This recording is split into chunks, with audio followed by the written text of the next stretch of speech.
joining me today. I'm so excited to be here with you because I've been longing for today when I will begin recording season 2 of Olabooks Readers Reviews. This time, I will feature myself reading my book titled Good Pedigree. Okay, what is Olabooks Readers Reviews? This exactly is the program I started this YouTube channel with. And the inspiration came to me to start reading my books on this channel so that we can rub minds together, so that we can view the ideas, the issues in the stories and see how they affect us or how they affect other people around us. Because the books, the stories that I write are relatable stories. You can easily relate to them. These are things you find happening in the society. So today I will begin reading Good Pedigree, written by Adiola, or you call her my humble self. And actually it's not going to be the first reading, because in this video titled Book Event, that is the video that I've linked in the description below. It is the video where I celebrated publishing Good Pedigree BB. So there's a lot of information in that video. If you would like to listen to that video, to watch it, it is linked in the description below. Okay, so I want to wish all fathers a beautiful, a happy Father's Day, because you all deserve it for all the good and wonderful things you do as fathers. And a very great way to celebrate Father's Day is by reading chapter 1 of Good Pedigree BB, because chapter 1 tells the story of a worried father. This man worries so much about what the outcome of his children would be if he's not able to meet a demand, as he will find out as I read this story. All right, if you would like to purchase the book, the links are in the description below. It is everywhere. On any major online bookstore, you will find Good Pedigree BB. You can search it out by typing in my name, Adiola Oyikola. It's going to bring out all of the 5 books that I've published, and you can pick one. Also, Good Pedigree is in 3 formats. Is in hardcover, is in paperback, and it is also in an ebook format. So if you decide to get your copy from Amazon, then you can get your copy from Amazon, and you can also read it for free if you have Kindle Unlimited. You will be able to read my book for free. And I will also ask that after reading the book, I'll ask for you to drop a review. You're going to see the review link in the description below. Thank you so much for joining me, and let us go straight into reading. Chapter 1, His Worries. Alani wakes up with a pang of headache. Cock-a-doodle-doo. This is the 4th morning he is waking up before cockcrow. His worries keep him up for a long time at night. He likes to sleep. Even when he wakes up before cockcrow, he stays a little longer in his bed. Alani is a worried father. His farm is sick, and for the 3rd year in a row, it looks like he will have a poor harvest. If he cannot sell his yams, he cannot send his eldest son and daughter to university. His 2 wives will hate him, and he will become a laughing stock. He gets up and looks at the cock crowing behind his window.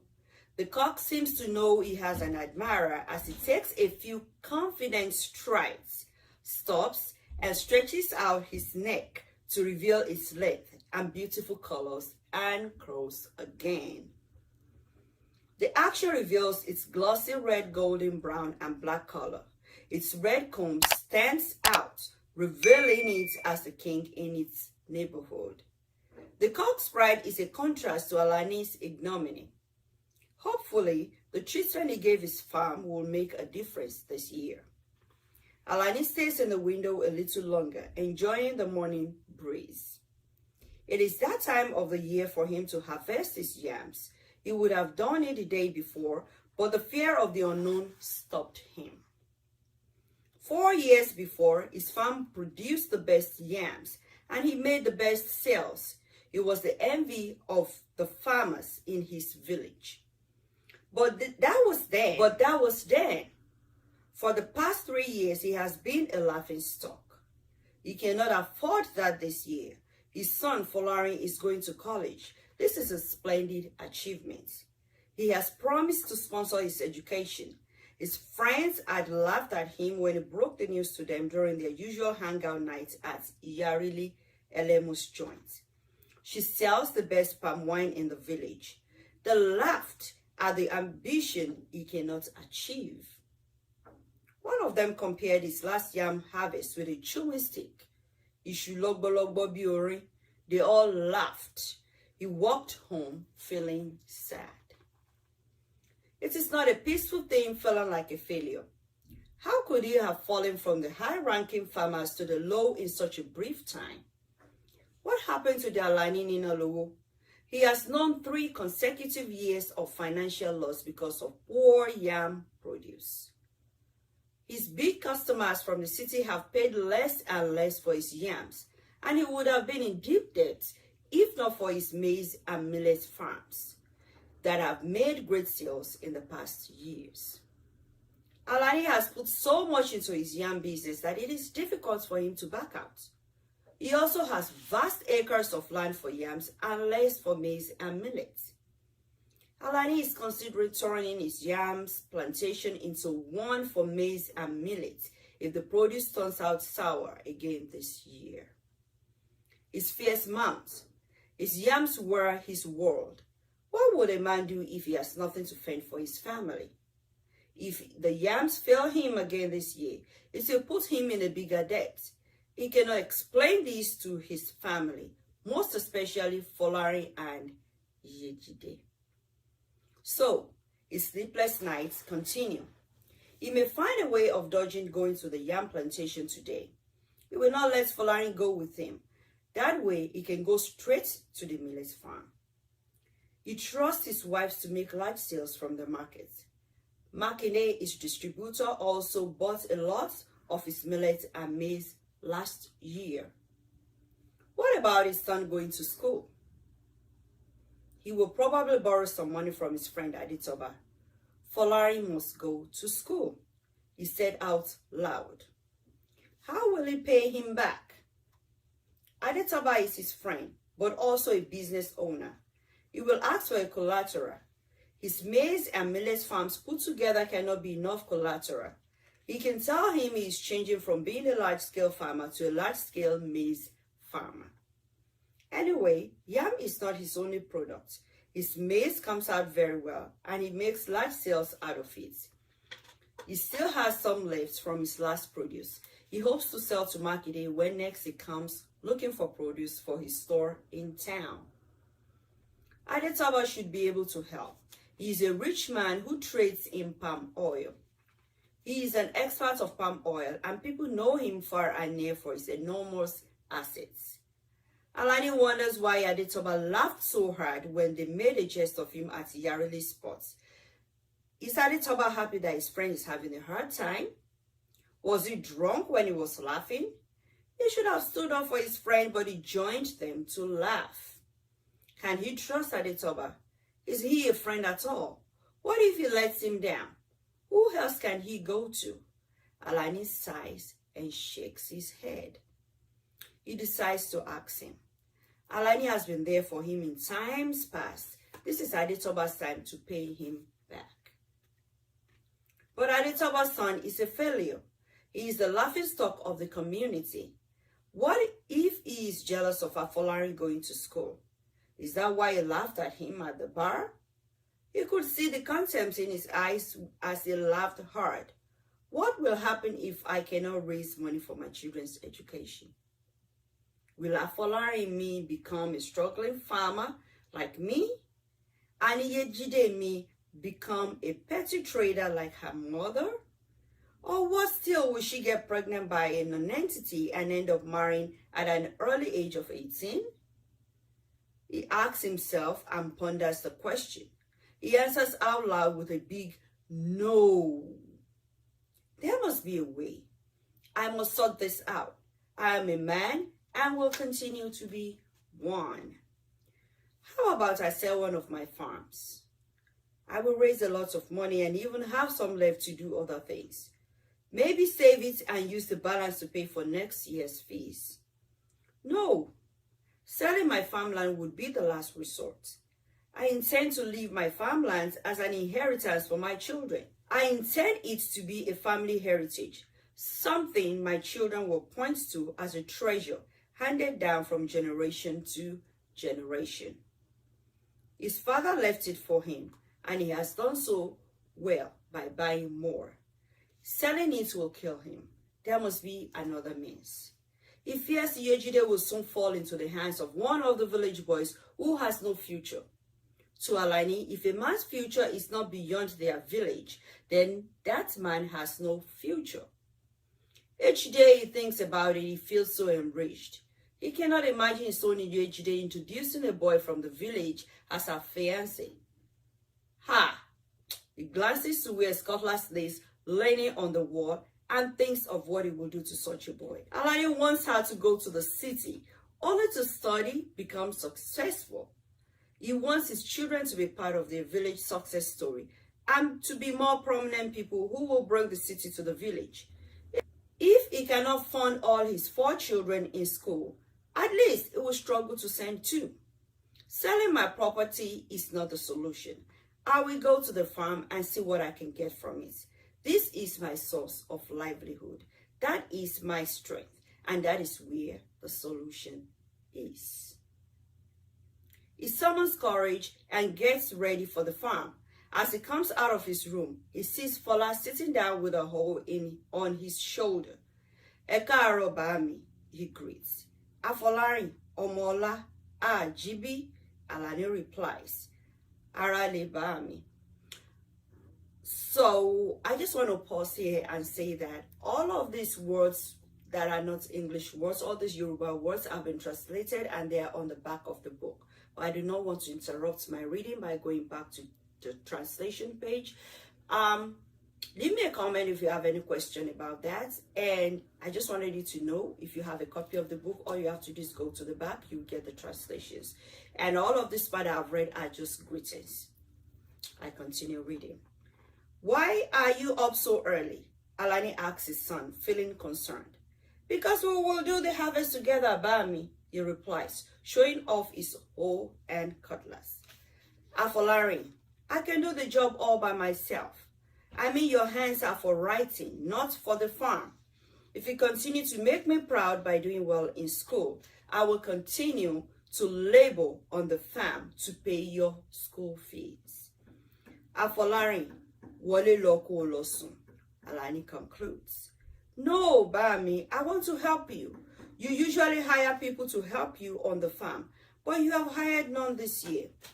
I know it is because of the fear that the harvest might not be bountiful again this year, but I believe you will need help. With the way you worked during the planting season and the way you tended the farm, I know you will need help. We will have a bountiful harvest. Let us go, Bami. Alani heaves a sign of relief. I have raised a man, he said with pride. Let us go, my son. Father and son walk towards the farm, talking like old friends. Father is telling him about school. He is telling him how he likes agricultural science as a subject. He tells him they learn the theory and sometimes practicalize because they have a school garden. Alani is listening to his son, but he thinks he hears a rustle in the bush. He motions for his son to stop talking. They also stop walking. They listen. It is more than a rustle. They hear voices. 2 people come out of the bush hand in hand. Ajishafe the tailor and Iyejide, Alani's daughter. She freezes as she sees her father. She runs back into the bush, but Ajishafe follows and holds her back. Iyejide, Iyejide, Alani calls. He runs forward wielding his cutlass at Ajishafe. Fola stops him.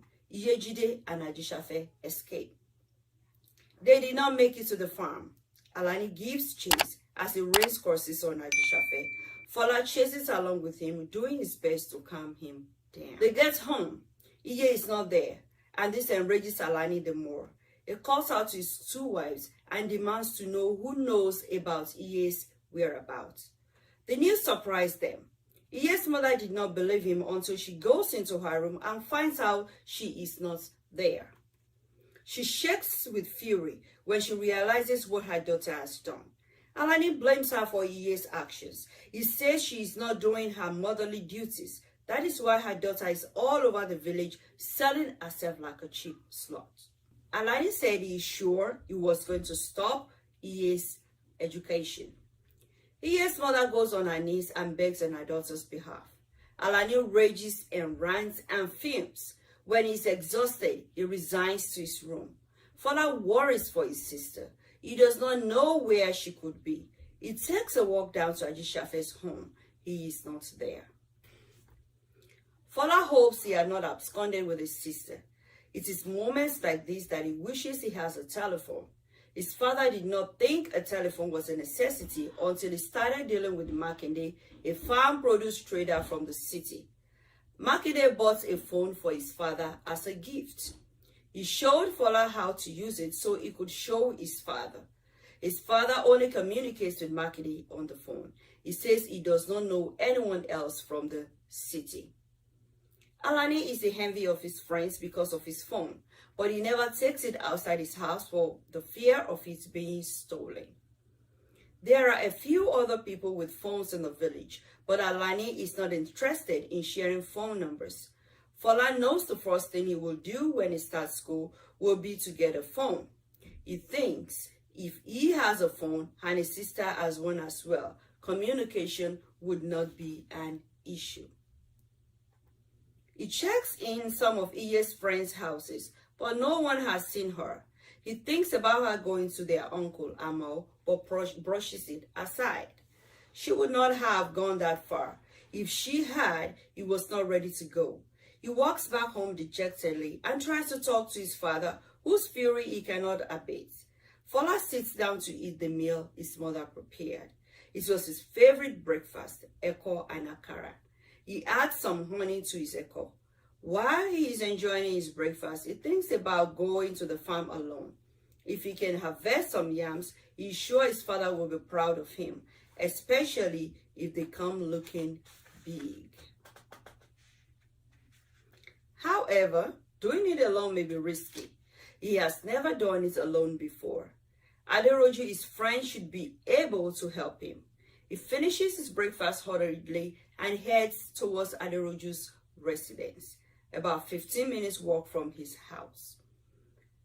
Aderoju is the son of a wealthy man, well respected in the village. As he approaches his house, he thinks of how foolish he is to have thought he will give him a hand on the farm. His father has servants who do all the dirty jobs for the family. Aderoju is his best friend, but not in need, not with getting dirty with hands. Fola knows he is by himself. Fola worries about how so unfair life is. He must do extra work to go to school. Aderoju does nothing but ask for money, and he gets it. He wonders about what Aderoju does with his time. Aderoju is probably on his phone calling his friends who live in the city. Joining him in chatting with friends sounds like a good idea. That would be fun. That would give him access to using a phone, or at least get him to talk to some of their would-be friends when they get to the university. He proceeds to the palace, but hurts when he remembers going to the university depends on a good farm harvest. He takes an abrupt turn around and heads for the farm. Fola gets to the farm, looks at the vast land and countless heaps, and asks himself where to start from. He turns his attention back to the rising sun and whispers, "Time cannot be tied down with a rope." He walks over to the farm shed and hangs his sack on a nail hooked to the wall as he puts up his hoe and cutlass, and he works. Watching his father several times in the past as he harvested yams is as clear as the day to him. So he begins with his hoe as he gently scrapes off soil from the heap. Not to cut through the yam, he intensifies his efforts as he tries to wiggle a tuber out of the ground. He uses a stick to dig or support and uses a spade when necessary. It is a tedious job. He stops for a while and wipes sweat off his face. He is not giving up. Fola gets the first big tuber out successfully and he leaps for joy, sweating profusely. He straightens up and stretches to ease the nagging pain on his back. The work continues as he is ready to show his father that he is committed to his course. He is not ashamed of working on the farm. He will not just spend his father's hard-earned money, he will give him support. His harvest did not disappoint him. One after the other, he harvests healthy-looking yams. After harvesting 10 big tubers of yam, he is tired and ready to go home. Fola takes his buba off to reveal a sweaty torso. He sits in the shed and reaches for the water gallon, and he gulps down water rapidly. He leans on the shed and heaves a sign of relief. Laughter escapes his mouth easily as he observes the work of his hand. He jumps up and takes a triple somersault to express himself. Once again, he wishes he has a phone. He wants to call his father to tell him the pleasant news, or at least take a picture and send it to him. He cannot wait to get home. As eager as he is, he takes more rest before he begins his journey home. His back aches and his hands hurt. His father is right. Farm work is not good for his hands. Both palms are red with blisters and they hurt badly. He looks in the shed for a remedy and finds none. A dirty rag sits on top of a sack in the shed, and he rips the rag into 2 equal parts and successfully wraps his hands with the rag. This will protect the blisters from hurting as he takes the tubers home. Fola had the yams he harvested packed in a wheelbarrow and he wheels them home. He is tired. He stops intermittently to take a break as the distance from the house is about 90 minutes. His method of wheeling the yams home was commercial. The more people walked past him, the more buyers he had for the yams unharvested. Stopping to catch his breath represents a hawking zone for some villagers, and they are ready to buy his yams. He is not willing to sell, not until his father sees his harvest. Soon, the news will be everywhere that things have turned around for Alani. Fola is happy. He cannot wait to get home and ask for his father's phone to call Makinde. He needs his patronage to get money for school. It looks like his dream is coming true at last. Okay, that was a long read. Well, I decided to be finishing each chapter as opposed to reading half of a chapter in one episode and then reading another chapter in the next episode.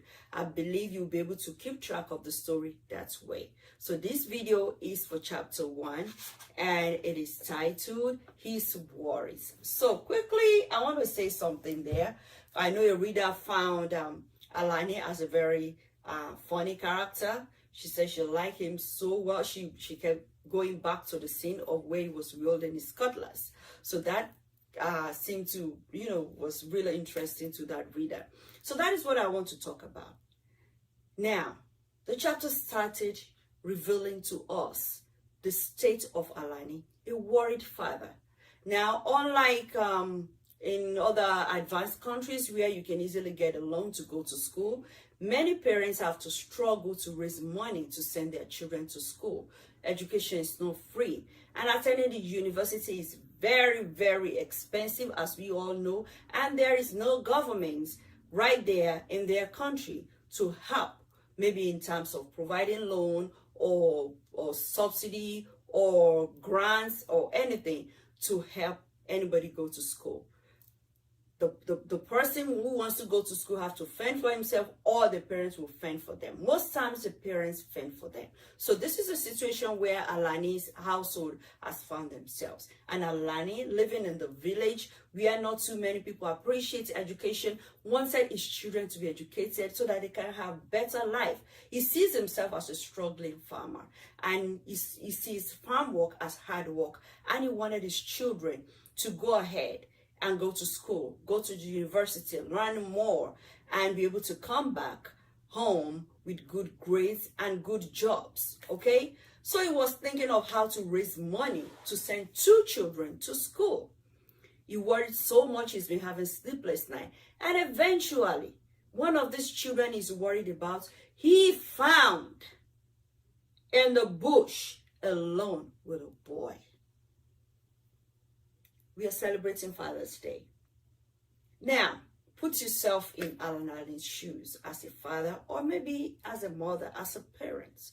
You're struggling, you're thinking of ways to make ends meet, and you find your child, you're thinking to go to the university, hiding somewhere with a boy. This girl is not even 18 years old yet.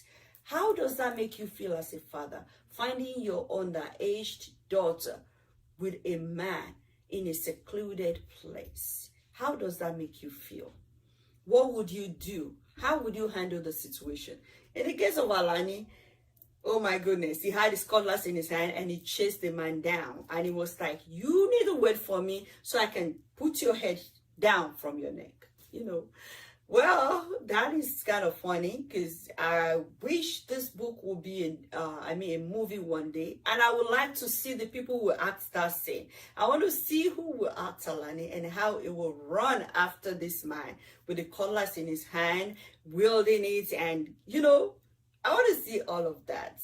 And I want to thank you all who have appreciated that part of the story.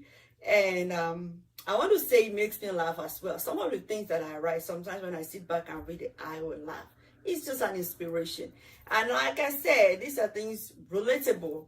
If you're a part of that community, we know that that scene is relatable. I mean, those fathers, those ancient fathers, they will do things like they will go to any length to protect their children. That is not to say that violence is what I enjoy. No, I do not like violence. I'm just revealing the mind of a father who has a heavy heart, thinking about how to sponsor his children to school and then finding that child in the bush in the early hours of the morning with a boy. Let me know what you think. If you like the book and you would like to make a purchase, the links are in the description below. And don't forget to subscribe. If you've been watching this channel for a while and you've not subscribed, hit the subscribe button right now so that you will get notification when I drop a new video. Until next time, when I come your way again with chapter 2, I wish you all the best. And I also want to like a comment. Will you like shorter videos, like me reading a chapter 2 or 3 times? Or would you just like me reading the whole chapter like I've read today? Please let me know. I really, really appreciate your comments and your inputs. If I don't hear from you, I'll just keep reading a chapter at a time. Thank you so much once more, and you have a fabulous time. Bye.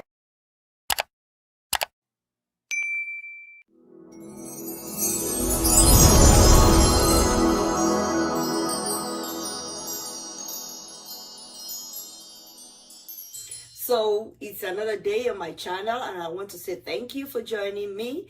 I am still reading Good Pedigree Bibi Ray, a story written and published by my humble self, Adeola Oyekola, and I'm so happy you have joined me again today. If you watched the last video and you are back today, I'm sure you enjoyed the story. And if you have not subscribed, hit the subscribe button so that when next I drop another video, you will be notified. And also, that will encourage me to make more videos. And also, your likes are appreciated. And don't keep this to yourself. If you enjoy the story, share with your friend, share with your family. Thank you. Also, if you are joining me for the first time, this is what I do here. I'm an author. I read my books. I read other author books. And I also give a few tips and tricks of writing for beginners. You know, sometimes when I have less time on my hands, I'm so sorry for my audience that have been waiting for me to drop another video on writing tips. Is coming. It's just that my life is just so busy right now that sitting down to record that video has not been really easy. But trust me, I haven't forgotten about that part. I'll bring you more videos on that. But my Friday show, Olabooks International, always come live on Friday with different books, with readings. So Olabooks Readers Reviews is back. And today I'm reading chapter 2 of Good Pedigree, Pedigree. And chapter 2 is tagged disobedience. So what is it about disobedience?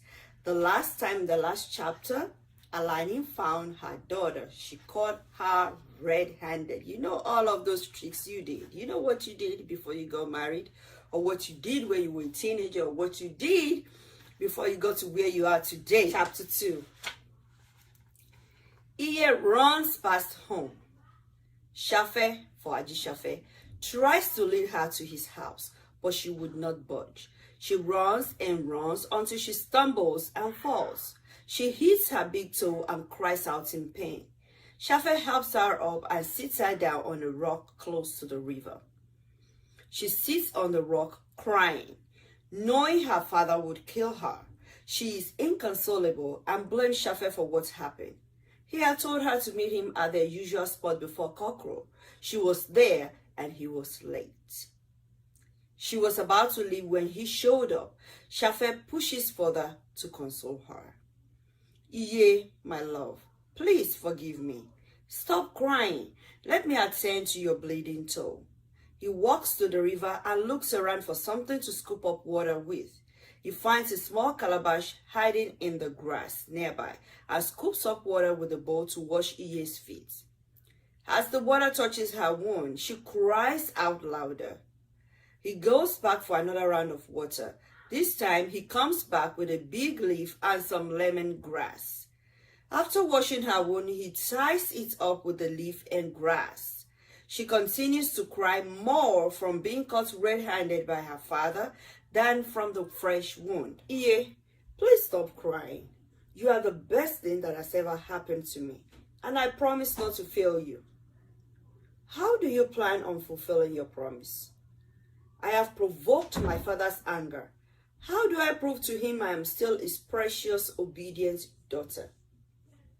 I was hoping I could talk to him about us, not him catching us in our rendezvous love hideout. She concludes with more tears. Iye, Shafe continues, we did nothing. You have not allowed me to do anything beyond giving you a hug or touching your face, all in the name of you obeying your father. It is your duty to make him understand that what he saw was nothing. How will I do that? Iye asked. Iye Okomi, Shafe calls her fondly. You won my heart with your charms. I believe it is with the same charms you have won your father's heart as his favorite daughter. Believe me, you have more charms than you give yourself credit for. There you go with your sweet talk, she says with a smile. But I don't think I can face my father right now. I will have to involve his brother. He lives near the dispensary. It's a little far from here. I will go with you, Shafe says. That should make him believe that the love I have for you is genuine. The lovers set out for Amal's residence. They take more than an hour to get there. Amal welcomes them. He attends to Iye's wounds before listening to their story. He thinks she has a big cut on her toe and needs to go to the village dispensary. Luckily, the dispensary isn't too far from his residence. She will go there before she returns home. After listening to the lovers, Amal scolds his niece on sneaking out of her father's house to go to see a man. The behavior does not speak well of her as a child from a pleasant home. What happened to her father's warnings and home teachings of who a girl should be? Iye is sorry. Amal also scolds Shafe for treating his niece like a child of a nobody. How dare he think he could be sneaky about a love affair and go to the extent of encouraging her to sneak out of her father's house at that ungodly hour? Shafe is apologetic. Amal insists that Shafe goes home, and he goes with Iye to her father to resolve the issue. Amal reveals his disappointment in Iye, and he scolds her after Shafe's departure. You have not represented our family well at all. This is a disgrace. Why would you do that? It's not what you think about me. We did nothing. we were talking about how we will let my father know that he's interested in marrying me. Foolish talk. Nonsense. Have you forgotten that your father has other plans for you? No, sir. He wants me to continue schooling, and I want you too. I really want to go to the university. I really want to go to the university. And my own mimics. Shame on you, he continues. I guess the way to the university is hiding in the bush with Ajishafe the tailor. It's too early to cry. Wait until you lose the chance you have to go to school. Then you can cry as much as it rains. Oniyeye, how many men have you seen thinking of sending their young girls to school? I should commend your father for that, but you are ready to forfeit it. Iye kneels and begs, please talk to Bami. I promise it will not repeat itself. Stand up, my daughter. Stop crying and sit beside me. Iyejide, you are my daughter. My brother's daughter is my daughter. I will never mislead you. The path you have chosen with Ajishafe will lead you to destruction. He is old enough to know that what both of you are doing is wrong. Do you know he is one of your father's enemies? He is one man in this village who makes a jest of your father because of his misfortune about unhealthy farm produce for the past few years. Is it right for you, my brother's beloved daughter, to have that kind of affection for his enemy? Is it good? Answer me, is it good? No, Bami. Last year, during the Yam Festival, your father could not show up. He was hiding in his room out of shame. Ajishafe's father mocked my brother in his absence. Now tell me, how do you want me to persuade your father? Is it to tell him to allow you to continue your affair with Ajishafe, or beg him to forgive you because he will break the relationship, or what? Iya breaks down in fresh tears. She cannot reply. Can you see how you have put yourself in a tight corner? I am one person who will not support your association with that boy. Your tears will not stop me from saying my mind. I don't know what to do, Iye says amidst tears. In the meantime, go into the house and get some food. I will go with you to the dispensary so they can check on your toe. But I am not sure you can go back home today. Anyway, I will see your father today. You have enough time to tell me what your decision is. Iye stands up and thanks him. She goes into the house to meet Bola Tito, her cousin, who takes her to her room. They share secrets like old friends. Bola's room looks different to Iye's. Bola has a dresser with a big mirror. There are different cosmetics on the dresser. She also has a cute locally made wardrobe where she has some tops and dresses hanging beautifully. She lines her shoes up on a rack like they are for sale. Iye's room lacks the modernity of wardrobe and shoe rack. She also has no dresser and no cosmetics but for a big jar of Vaseline. Iye shows surprise at what she sees. She also notices Bola's modern dress that barely covers her thigh. Bola has on makeup and she wears a wig that suits her face beautifully. She is the epitome of beauty. Hey, Bola, look at you glowing. Your new appearance is so perfect. Where did you get all these things? You look like those girls from the city. You may say that again, Bola replies, beaming with smiles as he checks her out, touching her hair and dress and feeling like looking like her. Tell me about this. This is too good to be true. What do you mean too good to be true? I have friends in Lagos who bring me pleasant things. Also, my aunt bought me a phone and I have access to the internet. I can Google a lot of information and that has really helped. Bola finishes with a smile. But this dress, your father, what about my father? I mean, he lets you dress like this. He doesn't question you. Nobody questions me in this house. I do what I want. I'm gonna get away with it. Really? Please, let's stop talking about me. Let's talk about you. I know what brought you here. And if you don't decide how you want to live your life, the adults will make it boring for you. Bola encourages Iye and tells her not to listen to Amao. Shafe is the dream of every girl in the village. Shafe professes his love to her. She shouldn't let him go. After going to school, you will end up marrying a man. What happens if you shun every man now and you have no one to marry you later? You need to keep your relationship secret. You should be more discreet, Bola counsels. Iye studies her cousin for a long time before asking, what if Shafe eventually leaves me for another girl after I have suffered in the hands of my father for his sake? Then you move on with your life, was Bola's response. Life, she continues, moves on with or with no man. Really?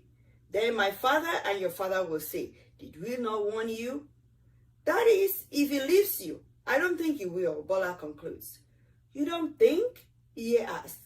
Shafe has refused every girl eyeing him in this village.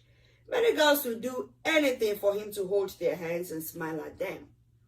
But he doesn't. For him to have gone to the extent of having a regular hideout for you suggests that he loves you. Iye sighs heavily. She stands up and paces the room thoughtfully with a limp. She ponders on Bola's words. He loves her?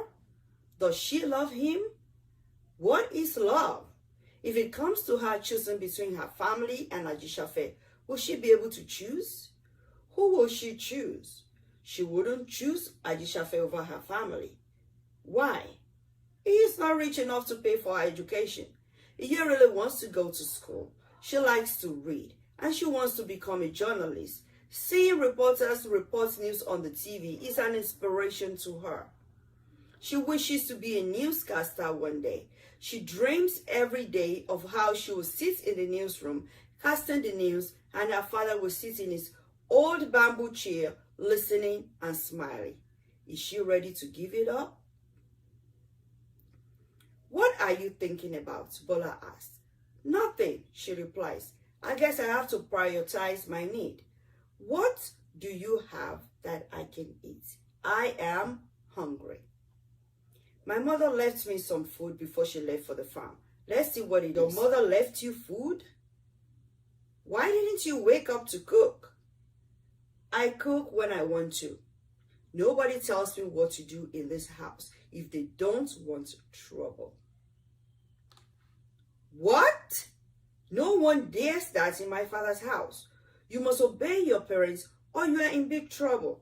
I see why you have to come to my father to help you beg your father. Ha! My father will kill me. You need to stand up for yourself. You are no longer a child. No one should direct your life for you. You mean I should stand up to Baba Iye? Ha! Never.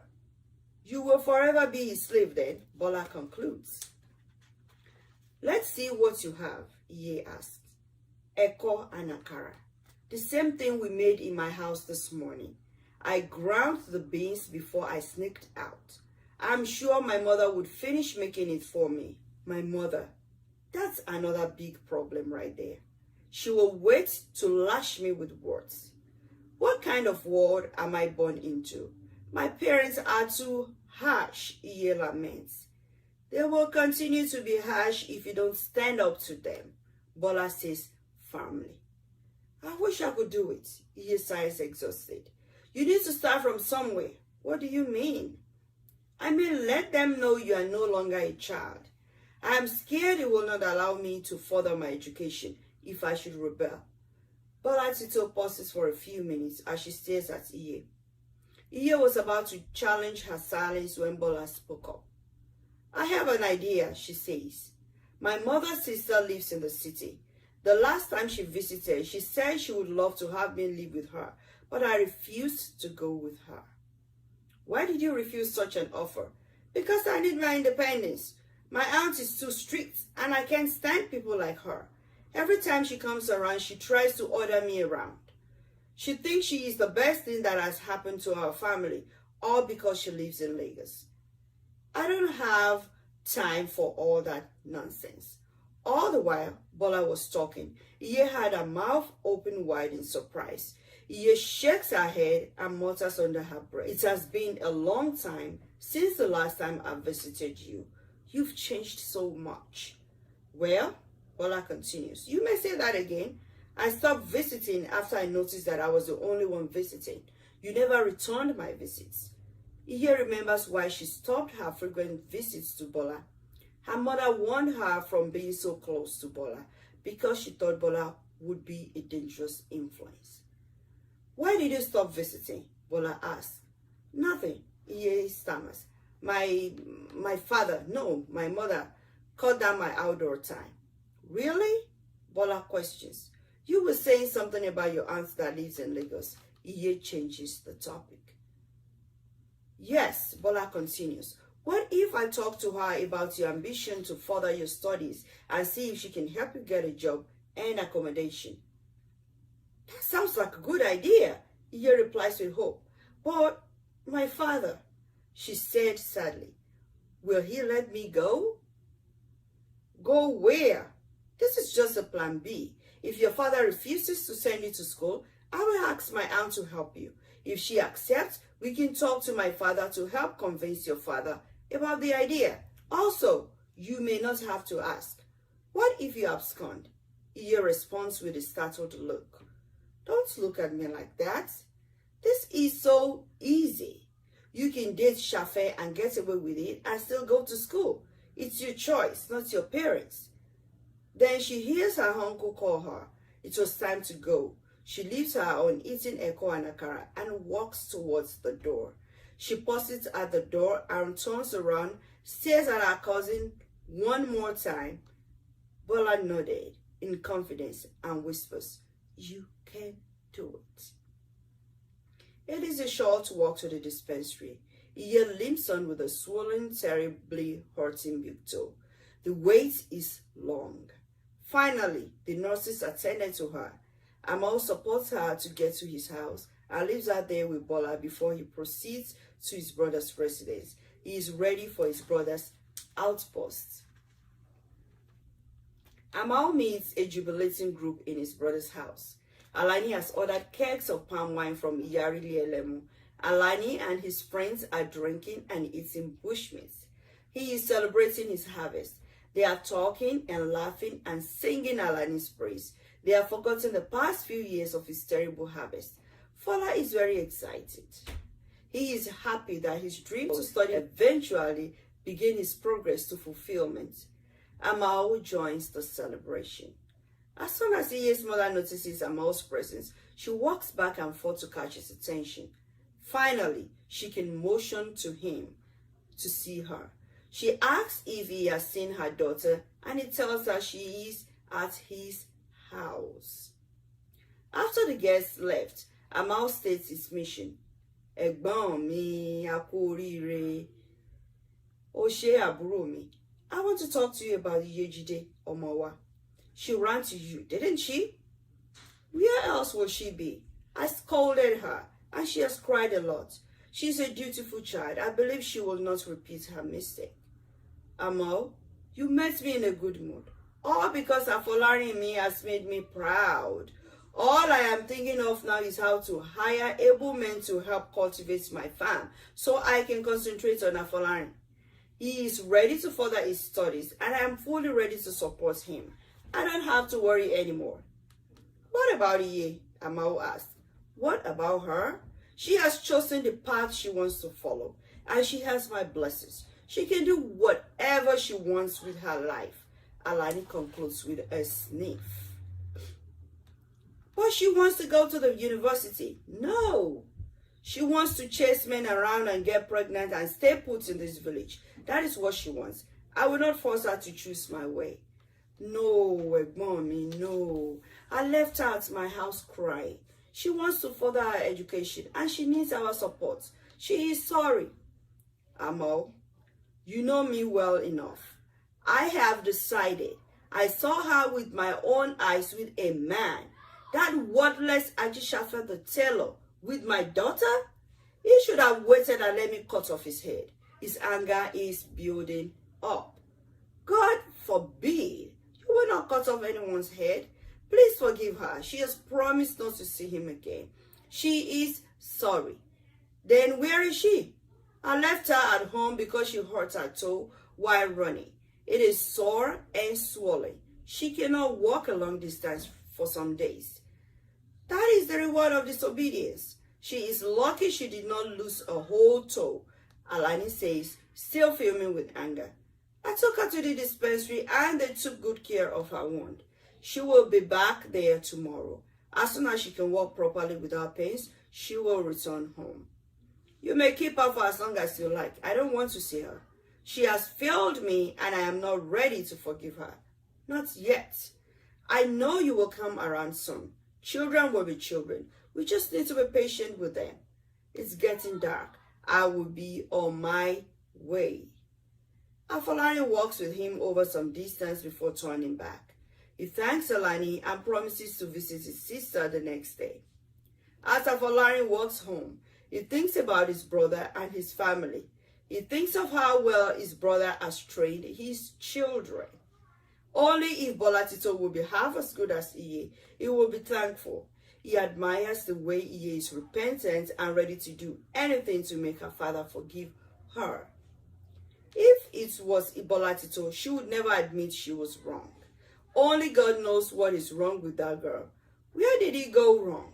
Hopefully, Iye will help talk some sense into her before she leaves. He will try to keep Iye longer with them if he could.